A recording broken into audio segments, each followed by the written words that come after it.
കേട്ടോ. എൻ്റെ പേര് ഡേവിഡ് ഉണ്ണി എന്നാണ്. ഞാൻ ലയണൽ മെസ്സിയുടെ മാനേജറാണ്. അപ്പോൾ നമ്മൾ അറിഞ്ഞിട്ടുണ്ടാവുമെന്ന് എനിക്കറിയില്ല. മെസ്സി ഇവിടെ വീട് വെക്കുന്നുണ്ട്, വലിയ അറിഞ്ഞോ? മെസ്സി ഇവിടെ വീട് വെക്കുന്നുണ്ട്. അപ്പോൾ മെസ്സിയുടെ ഒരു വീട് ഇവിടെയും ഒരു വീട് കൊണ്ടോട്ടിയിലാണ്. അപ്പോൾ ആ ഒരു പ്ലോട്ട് നമ്മൾ എടുത്തിട്ടുണ്ട്. ആ ഒരു ഭാഗം അവരൊക്കെ ഇപ്പം ഇന്ന് ഒഴിയാന്ന് പറഞ്ഞിട്ടുണ്ട്. അപ്പോൾ അങ്ങനെയാണെങ്കിൽ നമുക്ക് ഒരു 10-15 ലക്ഷം രൂപ തന്നാലെങ്കിൽ ഒഴിഞ്ഞേരാനുള്ള ഇതുണ്ടാവുമോ? മുപ്പയുടെ വീട് എന്ന് പറഞ്ഞിട്ടുണ്ടെങ്കിൽ മുപ്പയുടെ വീട് വന്നാല് ഇന്ത്യ കണ്ട ഏറ്റവും വലിയ വീടാ.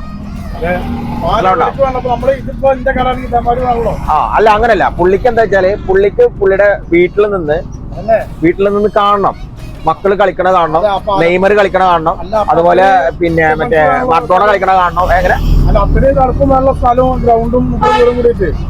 അല്ല, ആൾക്ക് അങ്ങനൊന്നുമില്ല. ആൾക്കൊരു പിന്നെ നമ്മുടെ ഇതുണ്ട് LED, അതിലിരുന്ന് കാണാം. മെസ്സിനെ അറിയില്ലേ? അറിയോ? മെസ്സിനെ അറിയോ? ലയണൽ മെസ്സിനെ അറിയില്ലേ? കാനഡ പോവാം. കാനഡ അല്ല, ഞാൻ അർജന്റീന പോണം. ആദ്യം അർജന്റീന പോണതിൽ പിന്നെ കാനഡ പോകുള്ളൂ. ആദ്യം എനിക്ക് എംബാപ്പനെ കാണണം. എംബാപ്പനെ കണ്ടിട്ട് ആളൊന്ന് ഇതാക്കണം. കാരണം എംബാപ്പ ഇഷ്ടപ്പെട്ടിട്ടില്ല ഇവിടെ ആള് വരണേന്. ഈ അടി തന്നെയാണ് മെസ്സിക്ക് ഇഷ്ടം. ഇങ്ങനെ ഒരു ഗോൾ അടിച്ചിട്ടുണ്ടല്ലോ PSG-ക്കെതിരെ, കണ്ടിട്ടാ? ഫീലിങ്സ് എനിക്ക് കിട്ടിയപ്പോ. ഇതൊരു യൂട്യൂബിന്റെ പരിപാടിയാ.